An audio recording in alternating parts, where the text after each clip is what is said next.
As Ibrat says, my name is Hila Lifshitz. I'm the head of AIAN, the Artificial Intelligence Innovation Network that we have at Warwick Business School, where we have both developmental academic workshops and meetings of industry experts with academics. If you're interested, you can email us and say, I want to join AIAN kind of list. And when we have, a lot of it is online webinars, but we also have in-person meetups. And I'm also affiliated faculty with Harvard Lish when I did my PhD. Today is part of D Cubed, where we talk about a lot of the AI research that you will see. A lot of it is the connection from the Harvard collaborations. So let us begin. And as Ibrat says, I love questions. So we have a few points where we can have questions, but you're also welcome to write it in the chat. And if you want to stay after the presentation, I'll stick around for Q&A. So who am I, identity-wise? I'm a field researcher. What does that mean? It means I believe in field research for the type of questions that I ask. These are the organizations that I work with, and I will share with you a little bit about some of these, specifically NASA and BCG today's studies today, and how they, I think, are relevant to what we are experiencing as researchers. So being a field researcher means that you believe you want to immerse yourself in the phenomena you're studying. So in that sense, it's very reflective to talk today about us as researchers experiencing AI on ourselves in our own academic institutions. I'm also leading internally a lot of AI impact on research workshops. So this is something that I constantly think about.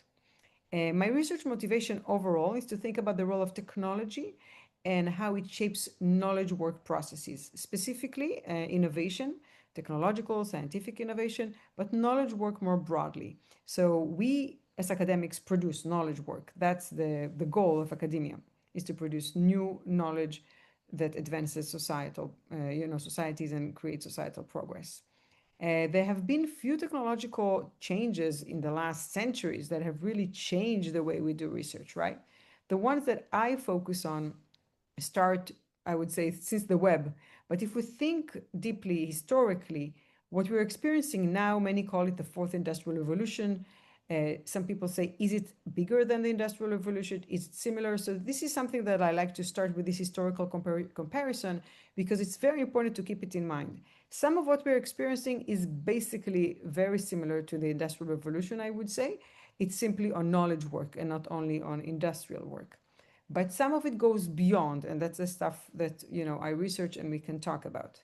My own research has focused on how the web has changed, since the web. It sounds maybe ridiculous, but how we've changed the way we organize to produce knowledge. So a lot of something like 15 years of researching open innovation, open source, open science, basically the ability of anyone to innovate from anywhere. And now in the last 8 years, how artificial intelligence, both predictive and generative, are shaping the way that we will produce knowledge. And most of the debate today is whether we will have more automated knowledge work processes or augmented, where humans are enhanced thanks to AI. I will add a few more to those because I think that not enough the way we are seeing it today. So I just want to say something about field research and what I think initially and how I thought about using AI for research. So initially, I thought that we should not have or use or study AI when it comes to creativity and innovation. So we as academics, I think, love to write and like to think creatively about our research design. And I thought that's the beauty of human nature. And my intuition 8 years ago was like, stay away AI from that, leave that beauty to humanity. And when it came to more analytical research, right, quantitative research, big data, things like that, or in the field, kind of professionals that have to make critical decisions, I said, thank goodness, okay, finally we can have, a real tool that can scale things. I have to say, and be accurate, I have to say that 8 years after, doing field research really have flipped my thinking about it. And for when it comes to creativity and innovation and ideating even with idea, I welcome and I research the use of AI for it. I can see how it can pushes the boundaries of what we're imagining. And we can talk about that for our research. And when it comes to analytical knowledge work, I'll share with you studies today that I've done. And there are others that I will not have time to share today, but really worry me actually about running to using the tools when they are not yet responsible, they are not transparent, they are black boxed. they make mistake, and they are designed in a way that make us make mistakes. So we will talk more about that. So that's why it's so important, because if I just sat and wrote theory papers 8 years ago, it would be the opposite of what I think today. So this is a little bit if you want to join that community that I told you. And I just want to start with the first study that I've done as a PhD, because Ibrat told me kind of to reflect to my PhD days and how it relates to us. So in my dissertation, my study was studying engineers and scientists at NASA and seeing before, throughout, and after their experimentation with opening their innovation process. So I want to get that analogy to us, right? We each have our research projects, similar to the scientists at NASA and in many R&D organizations. And imagine the dean, the president would come to the dean of our schools and tell them, listen, I want you to experiment. I know you've done research so far in the way you've done. You know, each scientist is, incentivized to do their research. Yeah, they can collaborate, they have grants, but I want you to open it and to start using AI for solving some of the problems you have, because it seems pretty good and you can have papers written on it. What do you think? And that's kind of the spirit of what I studied back in the day with open innovation. It's not so different from the transformation I'm seeing now. The research question I studied back then was how using such a new way of doing innovation impacts R&D professionals and their work. And I want us to think a little bit together how similar it is or different from what we're seeing now with using AI to solve research problems. So I just want to kind of give you the gist of what I saw in the findings, and that's the paper that I refer there. The transition is not only in the way we work. Let's say they're telling us now, oh, you are allowed to use AI to solve all your research problems. This is a deeper transition, and that's what I found, and the relationship between the professional identity work and our roles as scientists, as social scientists in this case, to what we actually do. So in the case of NASA, there were a lot of arguments, and I won't share with you the full story and the full study. You can read it, but basically, at some point, some professionals realize that they should change how they think about themselves because they want to adopt this, because they want to solve these problems, because they have a bigger agenda, right? And then they reformulate and kind of focus their role. They zoomed out of their current role as being the ones that solve research problems to being the one that seeks solutions, and the solution can come from themselves, from their collaboration, from an open innovation lab, from an AI tool. They should not care. They should be the one that know how to formulate problems, to evaluate the solutions, and to seek for solutions. So I just want to entertain that for a second. What would that mean for us as social scientists if we were told, you are not longer expected to be the only one solving your problem? We don't incentivize you anymore, but just having your name on the paper, okay? Because that is part of it, right? Instead, we should find solutions to important societal problems, to social sciences or management problems, to each of our disciplines.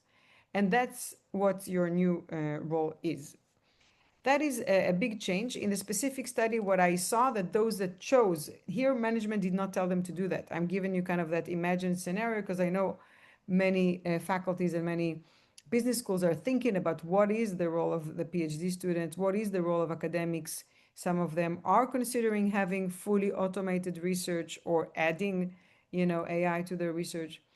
What I found that the way we think about ourselves and our role really co-evolves with how we work and with the knowledge work. So those that kept themselves as problem solvers pushed that back and said, no, I'm sorry, I'm protecting my identity and my role and I want to keep on doing it. Also pushed that knowledge outside, kind of guarded their knowledge and their knowledge work process and their boundaries, even if they found good solutions. So that means that, let's say one of us has a really cool research idea or a research problem, and we try it out on some, AI tool, and we find a solution there. It means because we think we are the ones who are supposed to be the problem solvers and the researchers, we will not use it because we want to protect the way we're working. In contrast, and it was almost half and half, those that said, we should rethink our roles and we should think of ourselves not only as problem solvers, but as solution seekers, and only when needed, we will solve the problem. They really brought inside new tools, new ways. So that would mean you will use AI, in our case, to try to look into it throughout the different stages of the research. And only if you don't think there is a solution with it, then you will work in the traditional way.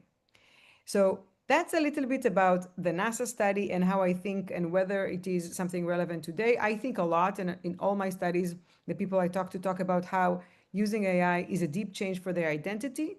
And I'm sure that many of you who are PhD students and are now forming your identity, it's a big question on what is the identity of a researcher today.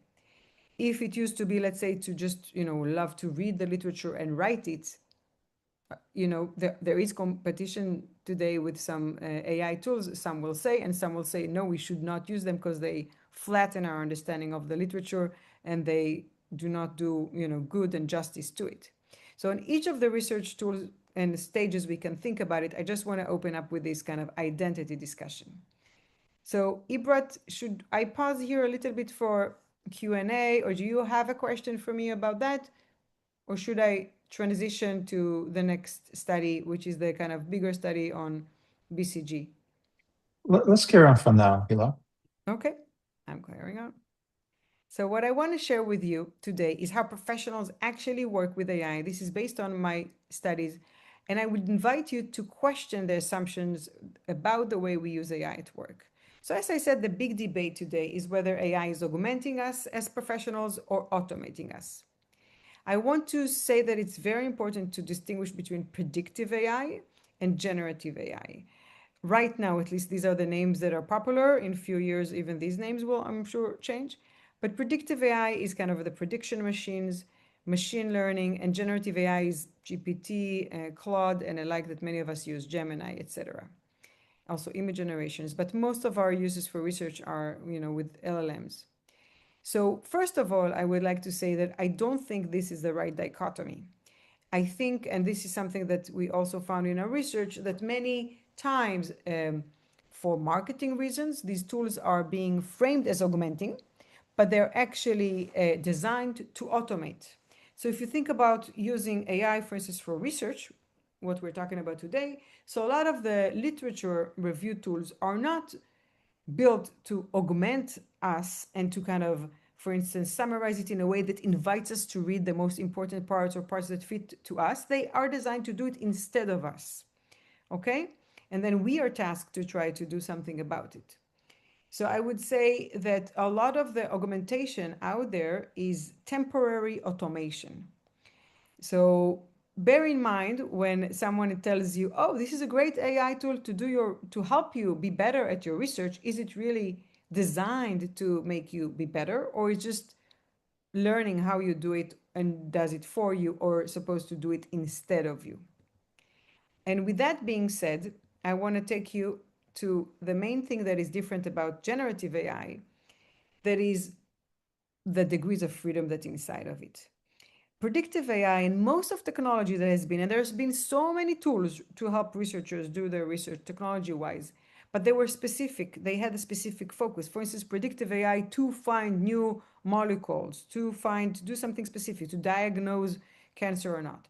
Generative AI is the most general purpose technology we've seen in ages, which means it gives huge degrees of freedom to the user, to us, and we receive a knowledge work task that could be, okay, let's try to study the impact of, in my case, for instance, the impact of AI on the work of professionals in different knowledge work tasks.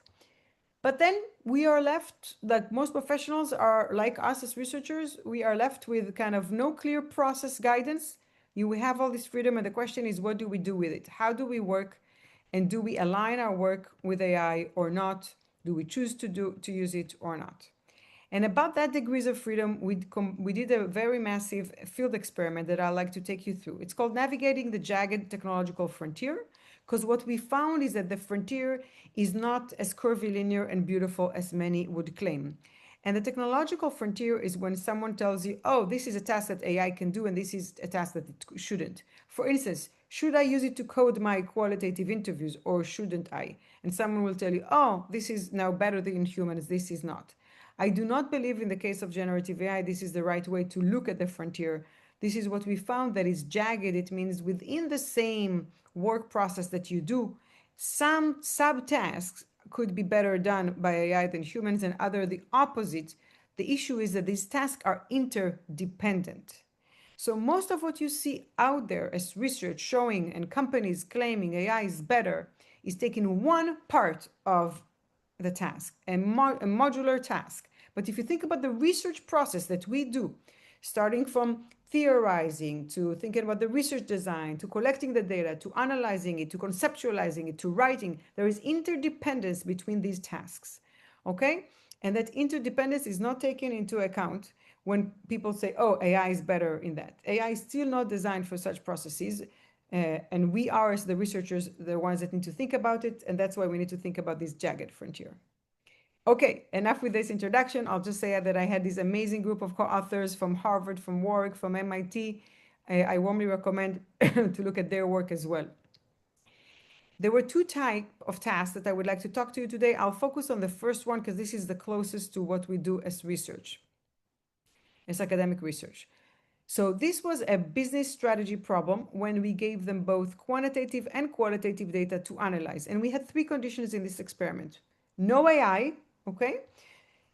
Access to GPT-4 and access to GPT-4 after you learned a little bit about how to really work with it well. So imagine this is your research problem and you either use it without AI or you can use it with GPT, or you even watch a little bit best kind of practices, uses a video by me, by Ethan Malik, by someone, by Ibrat telling you this is how we should use.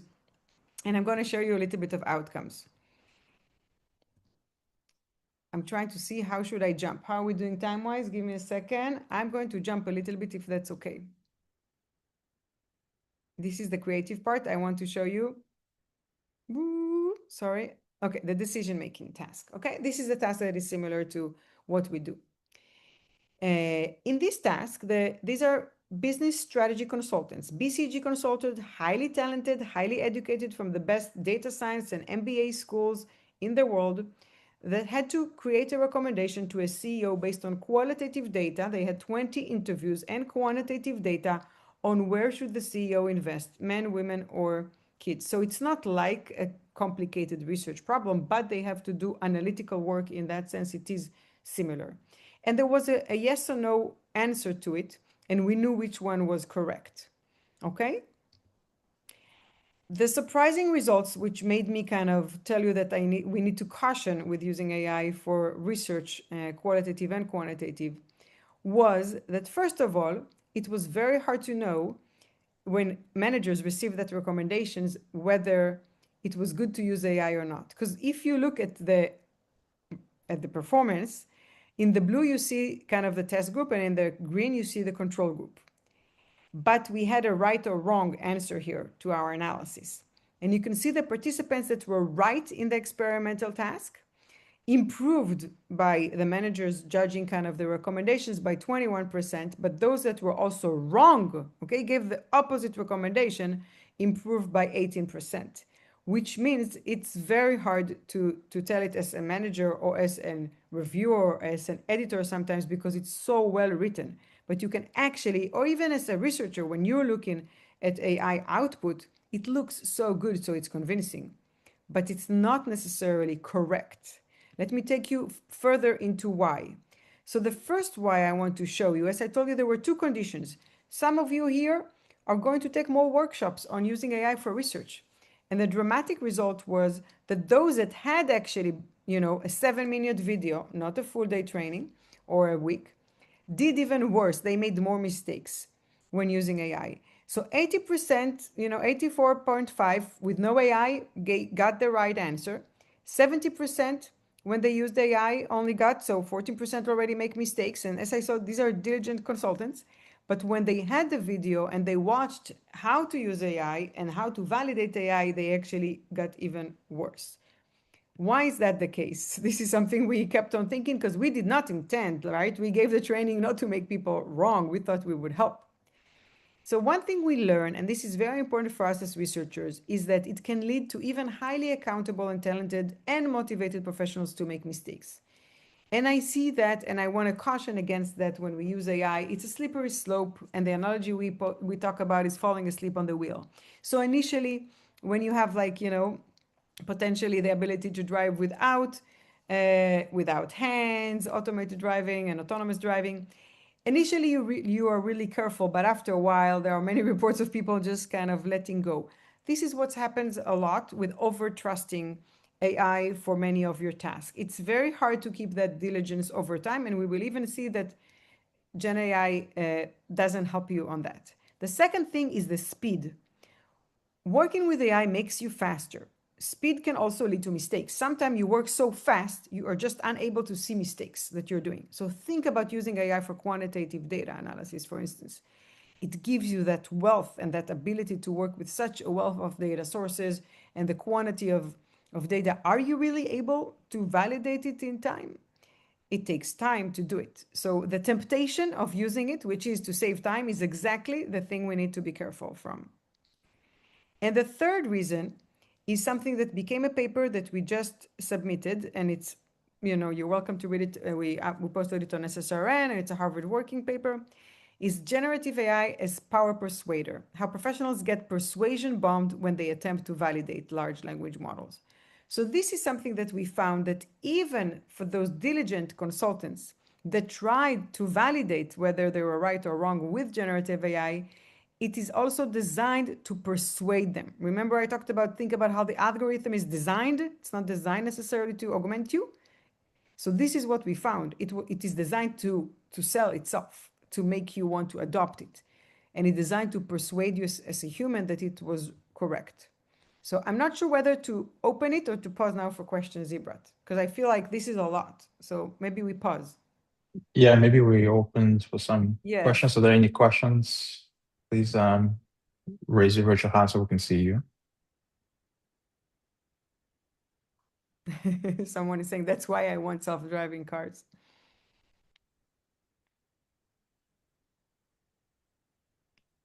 Thank you for sharing the paper. Okay, I'm not seeing any hands. Okay. Okay, Salar. Salar, go ahead. Thank you very much. I'm really enjoying it. My question is, if someone use the tool in the right way, is it going to be helpful to them? So do you see some people who are, let's say, outliers or not outliers, a group that is, has really learned how to use it both effectively and accurately, and they benefit from using it in research? Definitely, I can talk about the three groups that I found. So I have slides on that. It's a Okay. good question. Let me show you some slides on that. Yes. Okay. Dekun. Dekwan, hi, good to see you Yeah, again. hi. Thank you. And can I quickly follow up for I think you proposed some mechanism why, there are these differentiations of the performance on this professional task. Have you provide some additional experiment results to test if this mechanism is actually, the type of mechanism you proposed, or it's more like observation or like, yeah, thank you. That's a great question. So first of all, there is an experiment. The title "Falling Asleep on the Wheel" is from Fabrizio Dell'Acqua, who did an experiment and looked at the effort and the amount of effort that people put when working with AI. So that effort piece is really important. I also have like another study that I'm working on. So we're definitely looking into it. It's almost the implications are huge. It means that we almost need to design AI in a way that makes humans make effort to push them to do it. That's number one. Number two, the study that I'm just showing here, the Power Persuader, that's basically an in-depth analysis of all the conversations of those that try to make it right and try to validate. I can just show you a couple of, I'll jump on the literature, but I'll just show you, we analyzed the 244 professionals that were using it, those that I showed you now, the percentage, and we saw that 72% out of them, 72 people out of them did try to validate so it's not like 172 fell asleep on the wheel, but 72 tried to validate. And those that tried to validate, here we have the interesting dynamic that if we want, I can share kind of what we saw. So I would say we definitely looked into it more deeply. Yeah, thank you. Yeah, very helpful. Thank you. Ibert, do you want me to show a little bit what happened to the 72 Yeah, individuals? that would be who tried to great. validate? Okay. Okay. So what we basically did, we looked deep and we coded the data and we saw what we talk about interrogating AI. Okay, so we had 132 cases of interrogating and we did inductive coding, manually, qualitative, inductive coding, and we looked at kind of the responses before and throughout. And the issue is, let me try to show you some example. Okay, so what we found is that it's very challenging basically to validate generative AI. With predictive AI, because it's black box, you cannot talk to it. You understand as a user how challenging it is to validate it. With generative AI, because you can talk to it, it is tempting to ask it. So let me give you a scenario, right? So Pamela is a consultant and she's saying, she's a senior consultant. She questions the AI market analysis. And she says, the number in the analysis look off a little bit. Can you double check your calculations on the retail client? And GPT is saying, after reanalyzing the data, I can confirm my conclusions remain valid. But Pamela persists and she says, I don't think this is true, right? So she's kind of us, like the researcher who is really diligent. And she said, but you missed the decline in the women's brand market. Oh, you're absolutely right. GPT replies, right? Thank you for catching that. Your sharp eye for detail is precisely what makes this collaboration so effective. I apologize for the oversight. Okay. And then AI, that's the power of persuasion. What happens once it's wrong, it doesn't stop there and say, okay, let me try to do it differently.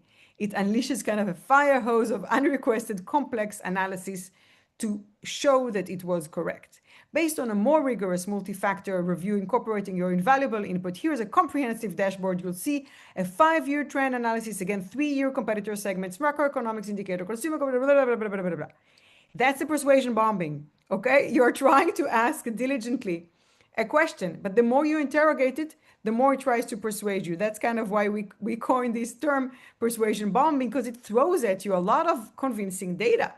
And as a human, that is trying to understand all of this, it's pretty persuasive. So it's not only that people fell asleep on the wheel, right? Many of them tried, but they were persuaded. And then AI even reframes the narrative that in a way that shows you that it takes into account what you said, but reinforces its own original conclusion. So this more comprehensive view, which is now possible thanks to your critical insight, confirms that while women's brand has softened, I'm confident that this refined analysis, I am basically correct. And that diligent consultant or researcher that could have been a researcher in quantitative data or qualitative loses the confidence, right? Like it looks pretty convincing, so goes along with it. So these are kind of the ways we found professionals validate. They try to do fact checking. And this is us researchers trying to check if we give AI to do data analysis, which is very, very, very risky. Okay, so when we're using the general tools, if you have a specific tool built for your data analysis, that's a different story. I'm talking about using GPT, which most PhD students do. GPT, Gemini, using the open tools that are not built for research. Okay, so fact checking, exposing, trying to show this is what Pamela did. I think you have something wrong here. Even pushing back, I think you're really wrong. I don't agree with you. Please rewrite it. Okay.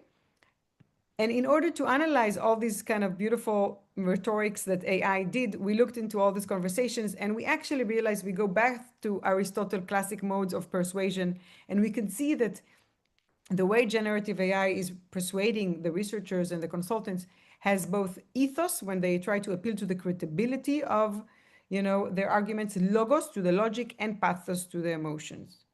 So I'm just going to jump over here and basically I think I should jump over a lot of it and just say that basically the more you try to validate it, the more it goes and brings all these different ways and using ethos, logos, and pathos tactics to basically persuade you that it was right. This is, for instance, an example when AI was challenged and it shifts from just proving its argument to really showing that it's credible, right? Because it's fighting to show that this is a legitimate tool for you to use. The algorithmic logic is basically trying to sell, to adopt AI. So if you think about the barriers of why people are worried about, and what we said about why are we worried as researchers to use it, first of all, it's opaque. We don't necessarily know how it works. We cannot defend it. The accuracy I showed you today, that is problematic. The complacency, the fact that it's going to make us kind of fall asleep over the wheel. But we're bringing here a fourth reason, which is its persuasive nature. So this is something I want to pause here and ask, how does this relate, and how should we think about this for the barriers, and how can we overcome them? And I remember that question that we had before of when we should and how should we use AI. But maybe we pause here, Ibrat, and then I move to the positive part, because stay tuned. There are also some good news. So we have a couple of questions in the chat. Nora, do you want to ask a question? I think it's an interesting question.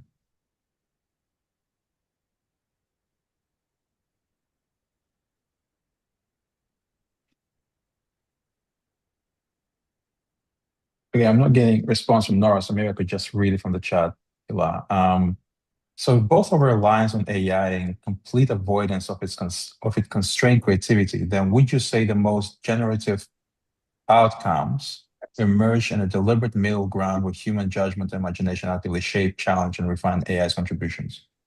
Yeah, sorry, I couldn't find my unmute button, but Oh, good. thanks for reading Do you my want to question. ask it yourself now? No, that's okay. You just read it. So yeah, I'd be interested to know, because it seems like everything I read now is completely avoiding it, does not help entrepreneurial creativity, but then over reliance, there's a lot of mistakes, and it seems to be reducing creativity. So how do we find that middle ground where, where the agency between the human mind and AI work together to create the best outcomes in terms of creativity? Okay, I think this is the part to move to good news, because you're asking it, and that's what was asked before by someone else, because there are sweet spots of how to use for creativity, for instance, that I recommend them. I can talk about them. It's called Cyborg. I'll explain it like Cyborgian way of using it. Any other question, Nasreen? Should I answer it before I move on? Maybe Nazreen has a hands up. Nasreen? Yeah. And thank you very much, Hila. It's a really interesting and insightful presentation. And after listening to this presentation and also based on my work, I often feel that there might be an open innovation paradox sometimes in near future, because LLMs are pulling up resources and information from everywhere. That's open innovation, we can say that. But on the other hand, when they are modifying or customizing the information based on the user, that seems quite ambiguous, because it often happens that the output based on the history of the users, whether they retain the information or not, but the outputs are modified based on the user experience and something else. Then it seems confusing. What is your thought on that? I think what you're talking about is very important. I don't know if I can relate to all of it today. So first of all, I have a study that recently came out at AMJ called "Would Archimedes Shout Eureka If They Had Algorithms?" And what I've learned there was the fact how these algorithms are shaped, as you said, in this personalized way that brings us not only to filter bubbles, but also to ideation bubbles. And that also relates to Nora's question. So the way we think sometimes, because of how the algorithms are customized to us, and I looked into it. So first of all, just so you know, we all have a choice about it. I've learned through it that there is like all kind of other engines, for instance, to use, even if it talks about search engines. But the popular ones are built for customization for their business model reasons, right? For advertisement. And this is not what we want, right? We want to have something that it's not just because we keep on asking about, like, it basically creates a conformatory bias. You're constantly seeing what you think you should be seeing. If I'm an innovation researcher that has this approach, it will keep on showing me this type of research, and the more it learns me. So we will have more of these filter bubbles and ideation bubbles also as researchers. Imagine that each of us, the more we study, AI will cater to us, and we will think that more people think we are right, and this is the type of research we want. This is not good. And it's not good for creativity or for science also, of course. We want accuracy and we want comprehensive. We want the arguments between different disciplines. So there are ways to design algorithms differently, or to even add a design layer to them What we did in that experiment, we added kind of like an API to divergent thinking to showing you different results. And I think this is something very important for science as well, for us producing social sciences, to make sure now that if we're using AI for literature reviews, or like to ask it to show us the contrary perspective, to show us papers that would say the opposite, like, but we have to be the ones responsible. We have to assume that it will try to cater to us, to satisfy us. That's its logic, and to customize it to us. And you don't want that as a scientist, right? Like you know yourself and the type of people you go to conferences for all these years. You want to use it to open up, to learn more. So it is a big problem. It's a very good point you raised. Thank you. Thank you. Okay, should I take us to the good news? Okay, so after all these cautionaries, let's talk about good news.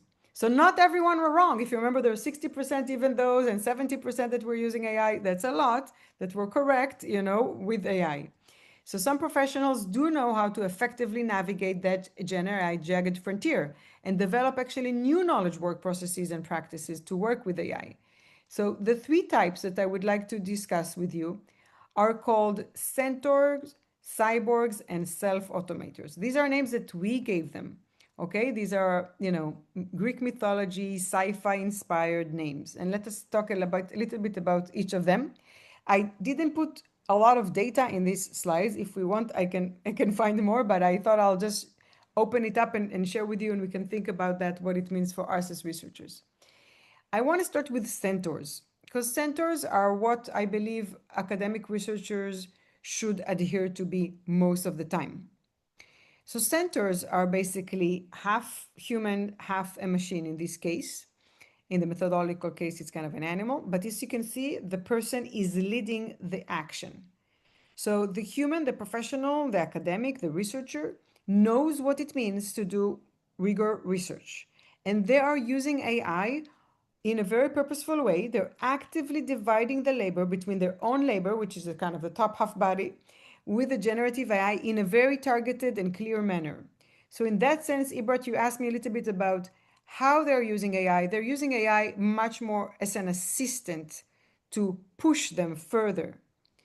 They are the one doing the work. They are the one checking the work of that tool or assistant, if we're talking human terms.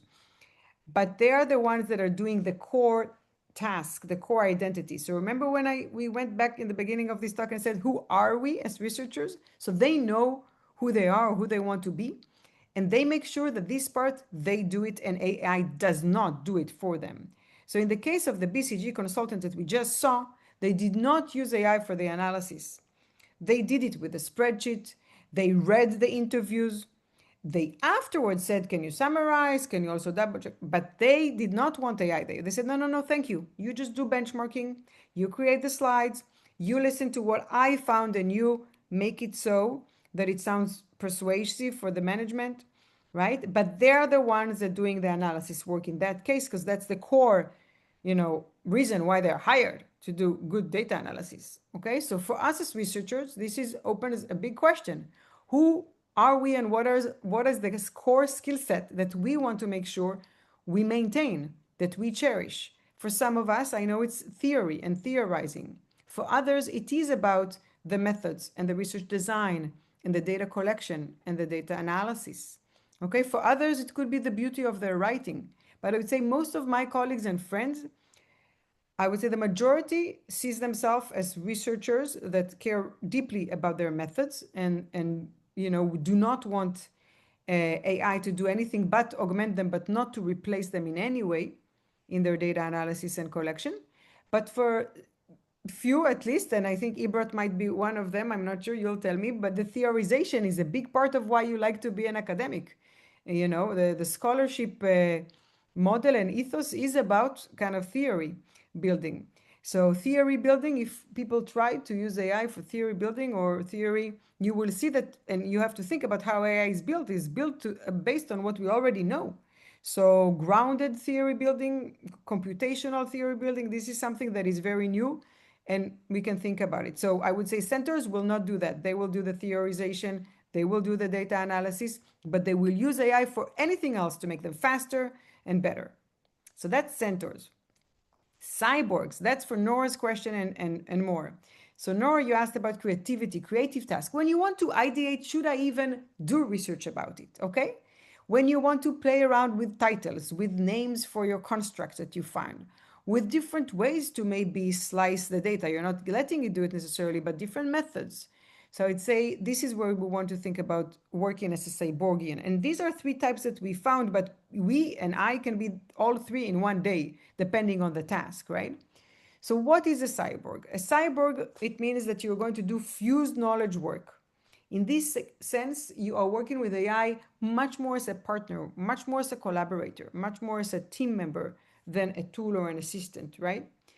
So you integrate your labor with GenAI labor across the full decision-making process. So you don't differentiate, no, theory I do, you, or theory you do, and I do data, collection, and you only give me the slides. No, in every step of these full research stages, kind of full research process with all its 9 stages, let's say, that I spoke about in the beginning that are interdependent, constantly you're using AI throughout it. Different tools maybe, but you're using AI to ideate, to brainstorm, to think, to write your research proposal, to start doing the literature review, to think about researches, and constantly you're using it, but in a fused way together.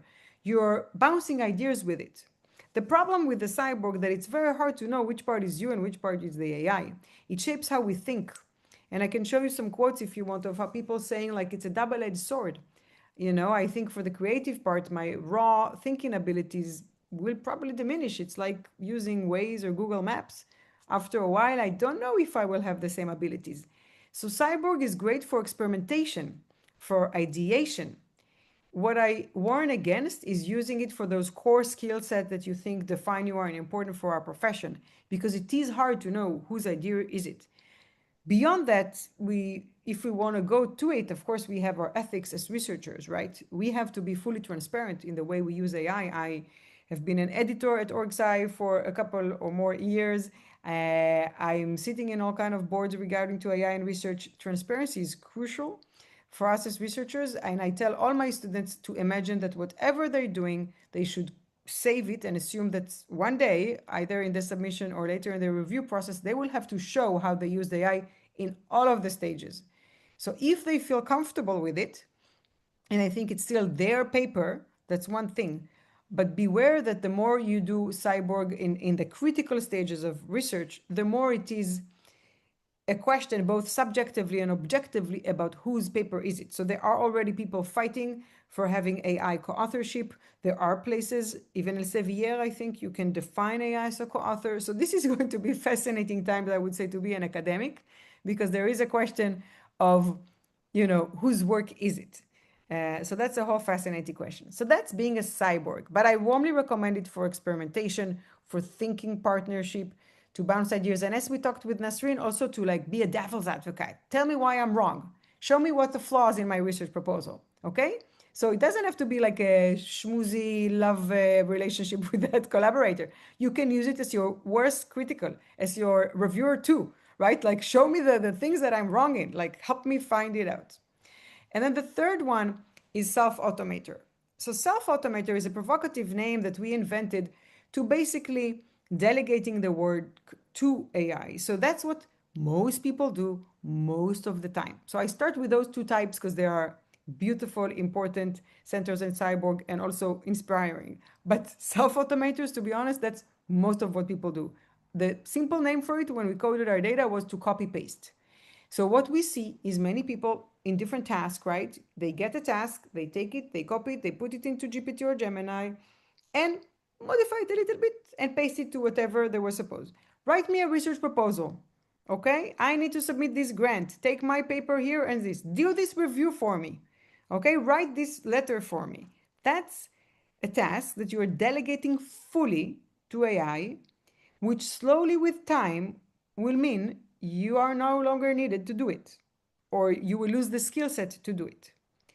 So with that being said, let me tell you, are there any questions about these 3 types before I talk to their impact on skilling and on our skill set as researchers?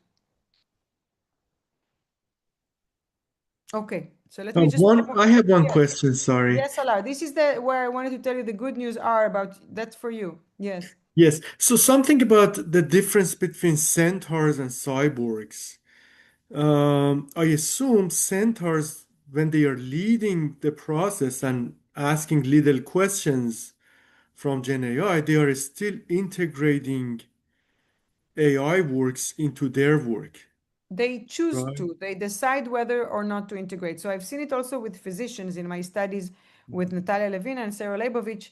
They would say, for instance, that they would say, oh, for some of it I agree, for some not, but they stop to decide whether to integrate it or not. That's called engaged interaction with AI. Unengaged, like the self-automators basically say, okay, they kind of assume it's correct. Mhm. You can also see people just resisting it, but most people, they just assume it's correct.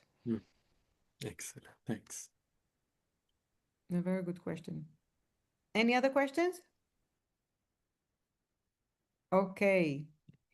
So what I want you to think about is what were the implications in the study that I showed you, the performance, and then I will want to talk to the skilling. So can we do, Ibrat, a small thing in the chat? Can I ask people to do thumbs up or to write the names of who do they think, you know, were the most accurate ones? Because I told you there was a right and wrong answer, centaurs, cyborg, or self-automators. Who gave or maybe two of them were right? What's the impact of this on accuracy for research, for kind of data analysis? But that was their task. I'm curious of the results. So most people think centaurs, a little bit of cyborgs. What do you say, Ibrat? Who wins? I think the one will have more centers, in my sense. Maybe 2/3 centaurs and a third data analysis. Yeah, centaurs.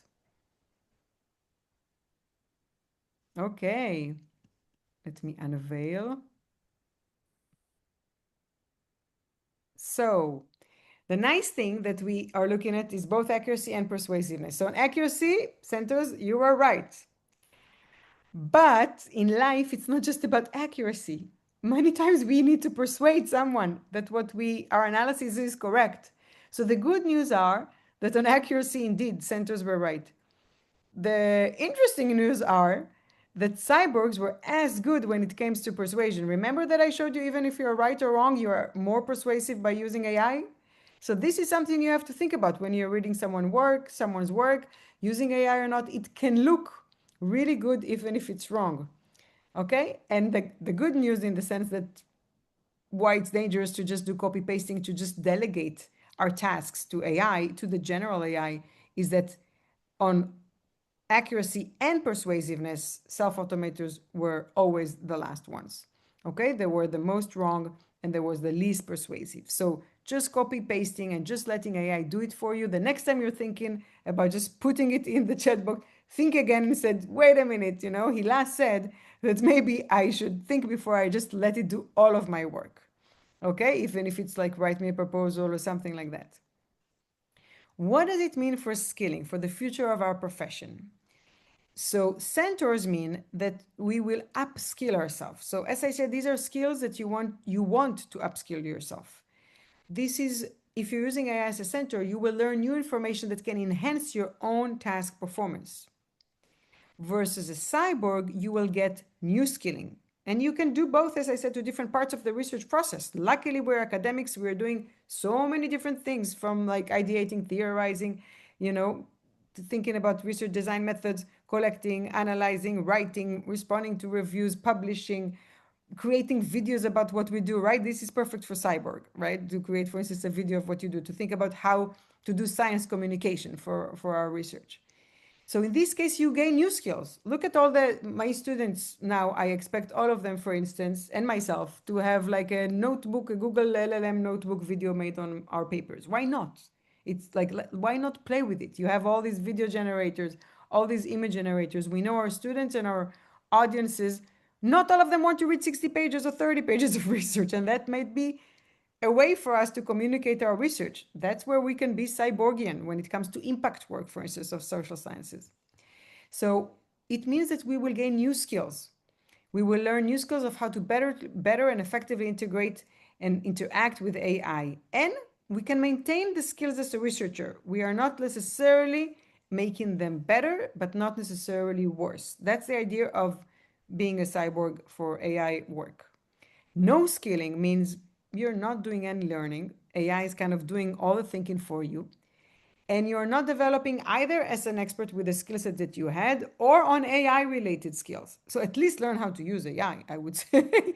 There's no reason to do no skilling unless this is tedious, menial, boring work, like a lot of the, admin stuff that we need to do, like record and summarize. And some people already get it to, I don't know, reply emails to some of them maybe, but things that are really mundane, I would say, that do not define you as a researcher, are not risky in any way.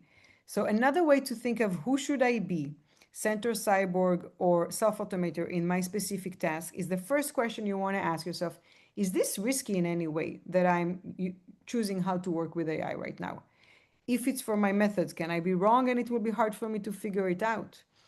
Maybe it will twist my data. Maybe it doesn't use. I can tell you, generative AI does not use all your data. Like it chooses in a very selective way to create a nice finding, at least in qualitative data analysis.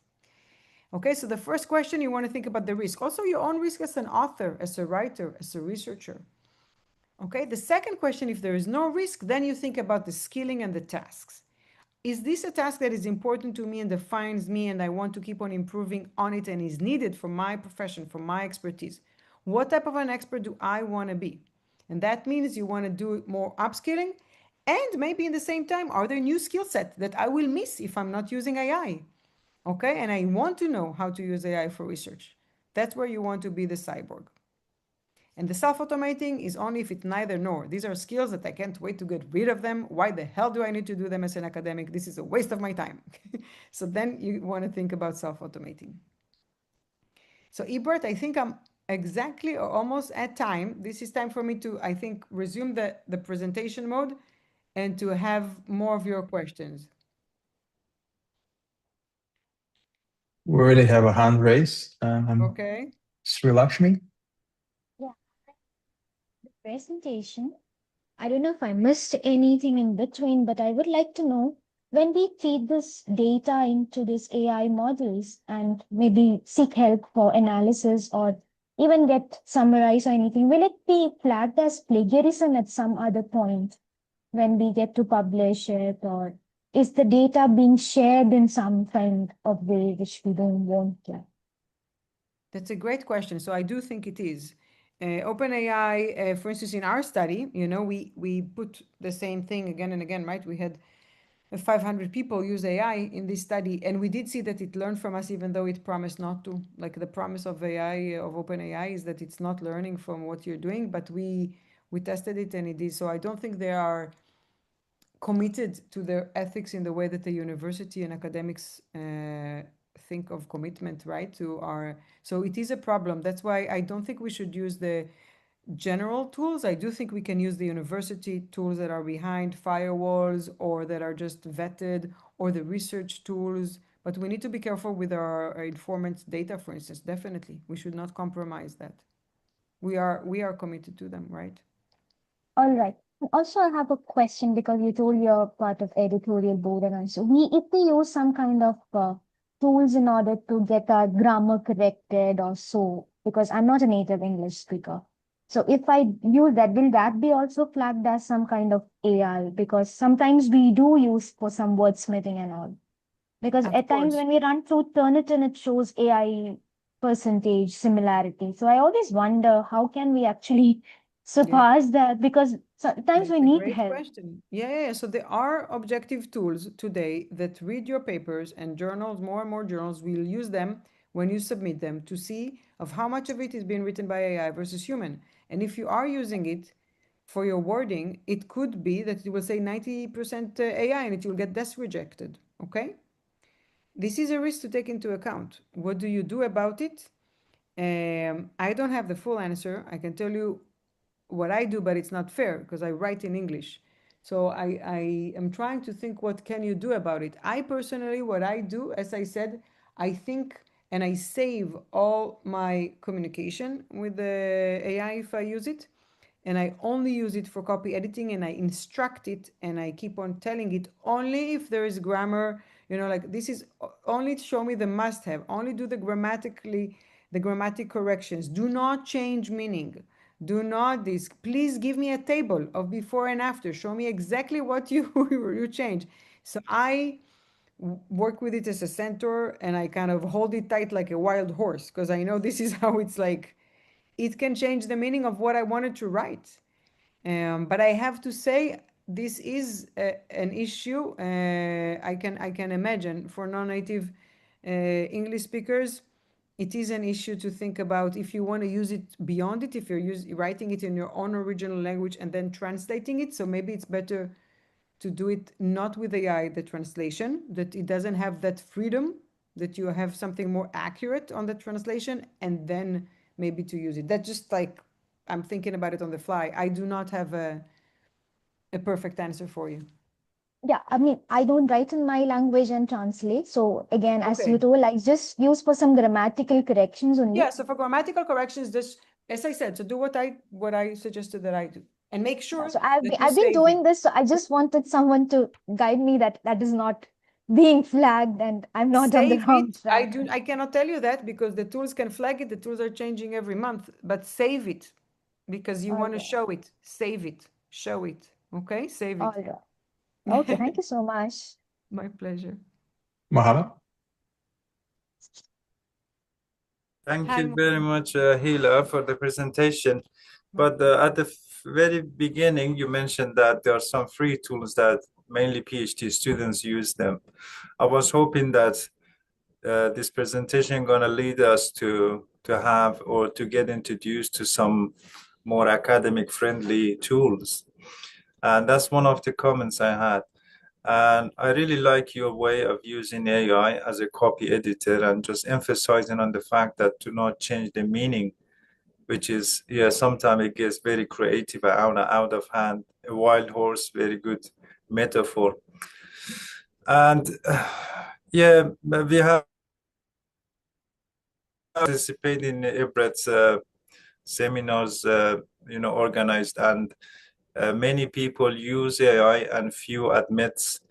And I'm in a camp that we should use it as a tool, not as a substitute. And thank you very much for your presentation. These were the comments I was holding up to share. Thank you, Muhammad. And I can tell you about your first comment. So first of all, thank you so much. I'm happy that it was helpful and that analogy and the meaning. About specific tools. So first of all, it's always better to use the research version of, if it's GPT or Gemini, only the research version and not the regular open one. Secondly, specifically for qualitative research, I am part of the UK, it's called the London Plus Qualitative Community.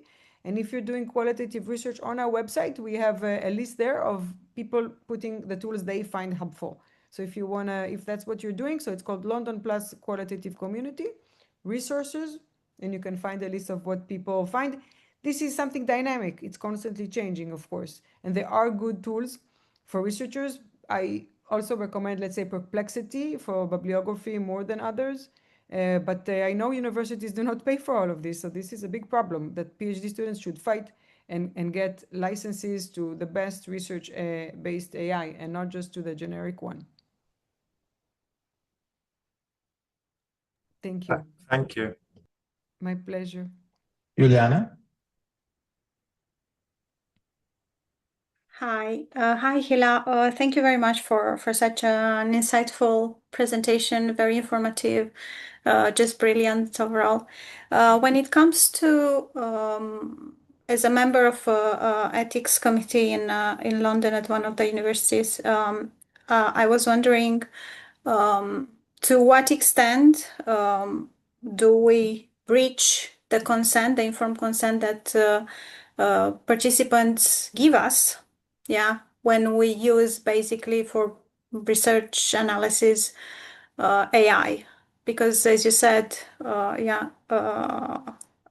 we shouldn't trust AI's word for not letting out or opening the access to this information to all. So I think that's a breach of informed consent to some extent. And that's a breach if we are wondering if AI, who owns the story when we use AI. I think we should, before we ask this question, we should ask the question, who owns the story in qualitative research before we even hit AI with our information? Yes, thank you. Is there a question for me, or this is a reflection to share? Because I echo what you're saying. I don't think I have anything to Yeah, add. how do you manage? Because you're putting out there that AI could be helpful in data analysis, and it definitely can. But to what extent, to what expense, and how do we protect the ethics that we claim we defend? Yeah, so these are like, I don't know if I can respond it briefly. On the ethics part, I will say this is a longer conversation. It's a big one, so I don't think I can respond to it shortly. It's a big one that we have to do it in a way that we can respect the ethics, and I'm not sure there is a way to do it for the informed consent. But I think things will be modified to do it. So even the informed consent, and of course, everything should be de-identified in even a more strict way, right? So I have not used it with regular tools or open tools ever for my own analysis. What I do think I would like to do in the current study that I'm about to launch with the Procter and Gamble is basically to do two parallel kind of data analysis tracks. One is the regular, what we most of us do, manual, let's call it qualitative, inductive analysis, grounded theory building, and then in parallel to have computational theory building. So CTC, we also have, there is like a paper and a whole community that I kind of belong to with Brian Pentland and Natalia Levina and others that are writing about how can we have methods that look at the data with a different logic. So it's not the same. It's not a human interpretive, because the whole point, I think, is the interpretive lens. It's not so much the text. So I believe this could happen, and I think it's better to do it in parallel because it's a different almost logic. And then I don't know what, but I haven't done it yet. The only time I tried after I did qualitative analysis to use AI for this study, it didn't help me at all. I wasted almost like 2 months of going astray, so I learned how to not to trust it. But so I myself have not done it, but I know there are many that do and write about it. And Kevin Corley has now a whole book about it also. Yeah, thank you very much. It has been really a pleasure to see your presentation. So thank you. Yeah. Thank you. My pleasure. Scott? Yeah, thank you. Hila, this has been great. I had a question that somebody had kind of alluded to in the chat way above, and I wanted to come back to it. So if everybody is putting their data or papers or theory sections or introductions into these AI tools, and that now becomes part of the training data, to what extent do we risk plagiarizing others' work because AI is sort of using, for example, a paper you put up into an open tool, and now it is using that to sort of recraft what I'm writing, or vice versa. And so I'm just curious. I know there's been a couple of comments on the chat about, there are private tools, although I've been led to believe that those tools are not as private as we're led to believe. So at what point does all of our work become part of the same training repository and is used to then make suggestions on all of our collective work? And how do we then disaggregate what's yours versus mine versus everybody else's? So I don't think there is an answer for that yet. I think this is something fascinating to study, and I'm sure others will study it. The perspective of the companies, of the publishers, is also very divergent, right? They have a business model, and for them, they firewall it against AI. Some of the big publishers, if you look at Informs, Elsevier, etc., some of them firewall it, some of it want to sell their own AI. So you can find papers and write about it based on all the papers published from the specific publisher house. What does it mean for us, for academics? All I can say, it's going to be interesting times in the next few years, because it is a big question. And how do you know if the text, as you said, that AI is suggesting to you is built on my study or your study? I have no way to know it. That's why I prefer to use either the research tools or the perplexity and those that I can track, where it used. There are dedicated literature tools for AI, that's all they do, and they're not the regular kind of LLMs. They've been even developed kind of a bit before the LLM revolution. Are they popular? No. Are most students using them? No. Most of them are using the regular popular tools. Will universities have to make a decision and publishers? Yes. Is it happening? No. So I think what we have left for now is to try to use our common sense and to be very cautious about it, as I said, and to be responsible and transparent about it. There will be lawsuits soon. That's all I can tell you. Like usually that's where like things get decisions get made, right?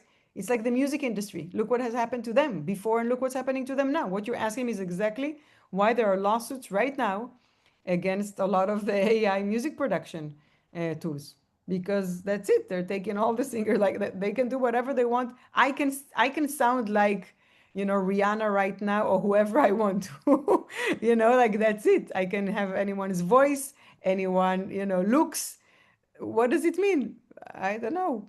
But for us, for writing papers, we need to be careful. Great. Thank you so much. Appreciate it. Thank you. Yeah, look Maybe at if I could Suno and build the on, lawsuits. The lawsuits with Suno. It's fascinating to look at the music industry, and because they also produce, pieces of writing, in that sense of the music. Yes, sorry, Brett, go ahead. no, it's fine. I just want to build on Scott's point. If we're all using the same type of tools, right, and we do some similar type of processes in the research work, how does this over reliance, is there a risk of leading to some kind of regression to the mean, so to speak, in the kind of management theory we're developing? And therefore, are we losing, novelty, the prospects of novelty, and creating something more disruptive insights? Definitely. So in the other part of the study that I didn't show, we are definitely showing that in the creative task, and also in my other work, I am seeing it again and again in all of my studies, this, what I talked about, these ideation bubbles, and how AI is channeling our thinking and creating that regression to the mean. I call it the lack of losing the cognitive diversity that we worked so hard on it to get it, because it's basically giving people similar ideas to each other. So think about that all the PhD students in the world, right now, if they will ask for the first time a question regarding organizational theory or something in strategy or in technology work and organizations for the first time, they will probably get very similar answers. What does that mean? We lose the distinctive advantage of being raised in one intellectual tradition versus the other, of having, that specific school of thought versus the other. All of that richness and this divergence can get lost. And that's why in the questions that we had before, why I said it's so important to think about this divergent thinking, that uniqueness. How do we preserve it? AI is not built for that. It's built to satisfy and to have the means and the average kind of results. So it goes against radical innovation, unique thinking, etc. Unless you work with it potentially this way, you design tools for yourself, you build a notebook LLM for your tradition, for your community that learns it and maybe contrast it with others. I mean, there are ways. We are only in the beginning. We have to know that even calling all of it AI will sound ridiculous in a few years, right? Like we are only at the starting stage. It's almost like when Google search was just starting and everyone said, or Wikipedia just started, and I remember how everyone said, oh, no one should use this, no one should touch it.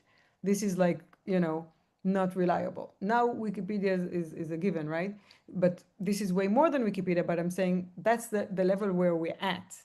So it will change. We have to keep on learning it, and to change and learn with it. Thank you. Andriana has a hand raised. Hi, Hila. Thank you so much for this presentation. I was wondering whether you'd be willing to share with us how you use AI in your own workflow. So, for example, what are the types of tasks you trusted, which AI tools you trust, and also what are the tasks you absolutely refuse to trust AI with? Thank you. Yeah, of course. Thank you, Adriana. So I don't use it as much as as maybe people think because of my research. So I would say, as I said, what I am thinking of using it for the first time is to do this parallel work and to do computational grounded theory. So I am very curious about, and I have been looking into natural language processing before large language models. I think the way it labelize and categorize as someone that has been analyzing qualitative data, I am curious about that. I don't know if I will use only LLMs, but this is kind of something I haven't started. So I'm happy, next year but we will do something like take two, a year for a year after. It could be like end of 2026. How we're using it now. I'm sure I will have different answers.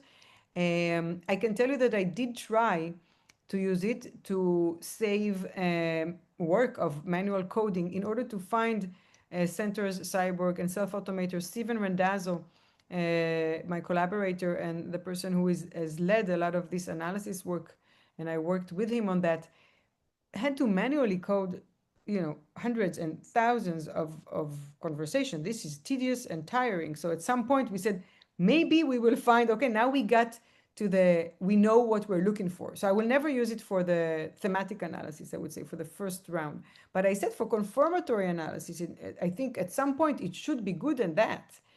Like once you give it the categories. But what we did, when we tried it, it was last year, it showed us categories and patterns that did not exist. So we thought we found them. It made us feel good. We were like, oh, really? That's so great. We went to the data. They dissolved one by one. So like the more we try to look, where exactly did this person said exactly like this Pamela, right? So where exactly did this person said it? Where is the quote exactly? And then we see that it takes a part of a quote. It's not exactly. So I'm not touching it after that kind of bad experience for data analysis at all.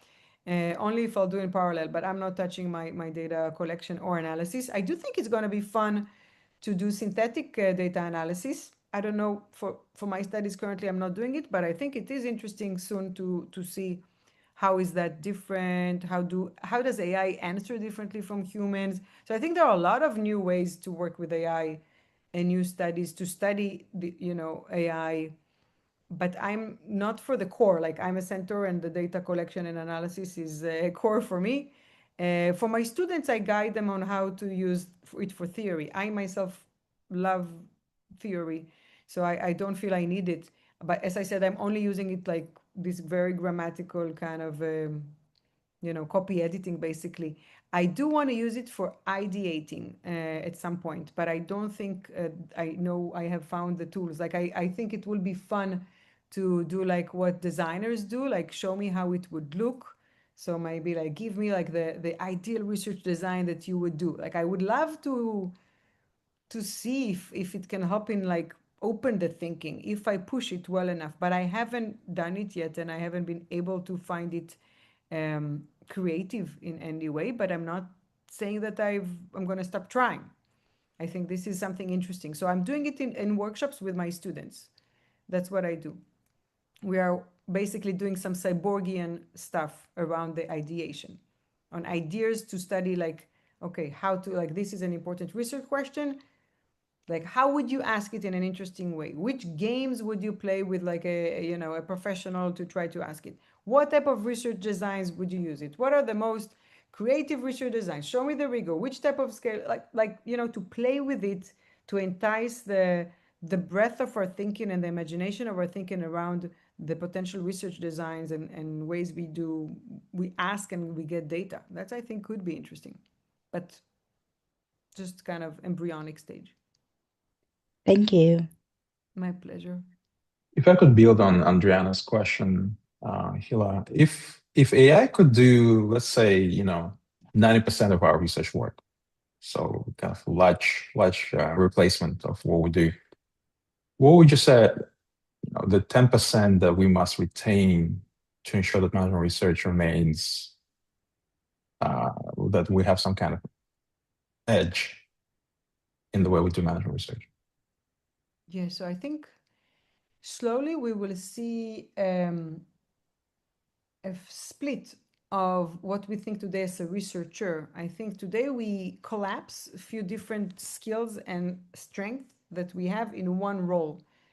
But within it already we know that different people are stronger in different things and they're all important. So I think I would hope that we will see some type of a sub expertise or a specialization that will rise.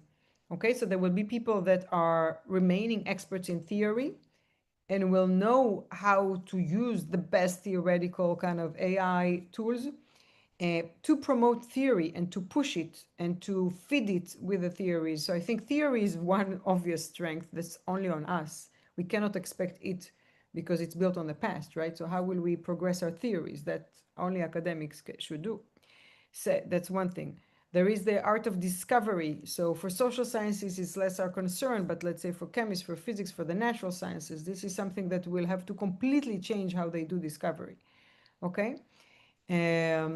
For us, I would say the methods part. So we will have, and we already have the specialization, but I do think each of the specialization will find its own way of retaining and upskilling that specialization on the methods. I do not think it will be so black and white. I think there will be some methods like NLP that people trusted by now, right? Topic modeling, things like that. It took us a while to trust it, so we will trust it this way, but not in the generic tools. There will be protocols of the tools that have been vetted and tested and it will just take some time.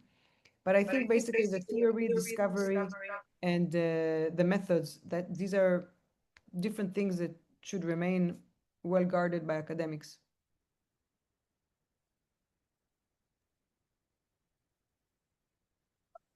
Unless there are any other questions in the chat, maybe I could ask one last question, Hila. But it won't be last. If you want to raise your hand, that will be absolutely fine as well. You alluded a number of times that you work with the PhD students and you do workshops. And I suspect a large proportion of people in this call are PhD or junior scholars. What would you advise? What would be, from the point of view, if you suggest to people to use like centaurs in a way to build the expertise, right, for the long term and not lose the ability to kind of fall asleep at the wheel? What would you advise good ways to use like centaurs for PhD students or junior scholars? Thank you. So first of all, I'll share with you, since we just uploaded the paper, I will share with you, Ibrat, and you're welcome to share. They have some suggestions there. So two things. First of all, on if you use it for anything that requires validation, the AI is power persuader, like that's something to think about, not to use it for validating. So what I do on anything, I have at least 2 agents or 2 LLMs open, right? So don't use any one AI on anything. So compare, triangulate, think about them as non-reliable but interesting tools. So it's the way we use it in that sense. Secondly, I would say it's in the prompt engineering. Prompt engineering is a craft, is a skill. It's constantly changing. It's not easy. But as I spoke about it, how I really, really tell it and make sure that it doesn't do any meaning change. It's like, think about, giving it instruction in the tightest, clearest way, then checking it, asking it. As I said, I ask for tables, I ask for this, like, try to make sure you don't just assume it's doing what you told it to do. Okay, assume it's almost doing something just to make you think it's doing it right. So it's, I don't know, I talk about the wild horses and analogy, maybe there are other analogies, disobedient assistant, I don't know what, but you do not assume, and that's why I said I hope we can challenge some of our assumptions. Do not assume that it does what you tell it to do. Okay, it does what it wants you to think that it did completely, but it makes a lot of mistakes and it's hard to find them. So work with few tools if you can, as many good ones if you think. And on these workshops, as I said, at AIAN, the moment we do, it's open for the public, like your webinar, open invitation. So whenever we'll do something about like that, I'm happy to invite anyone to join. And there are good books now starting to be written about it. Like I said, Kevin Corley and others are writing books about qualitative. Henrik, do you remember his last name? Imbrat, that is now published like a qualitative AI tool. He is The from Shield. Yes. So he, for instance, developed a qualitative AI tool. Like, so there are people now doing all these initiatives. So in academy, I welcome you if you come to academy to look for those sessions on AI and research and your methods. That's the subspecialization we're seeing. So I'm in the subspecialization of AI and qualitative methods and on experimental methods on AI. These are the two that I belong to. Thank you. And can I just say it's such a delight, Ibra, to see the host of questions and the community you have and the audience you brought and to get all of this. And I promise that, in half a year or a year, I will have different answers to some of this. So this is recorded and I will say it. This is as of December. A lot of this will change. I do not commit to what I said. This is a dynamic technology. I do commit to us being centers. But to the details of how to use it, it will change, I hope, to the better.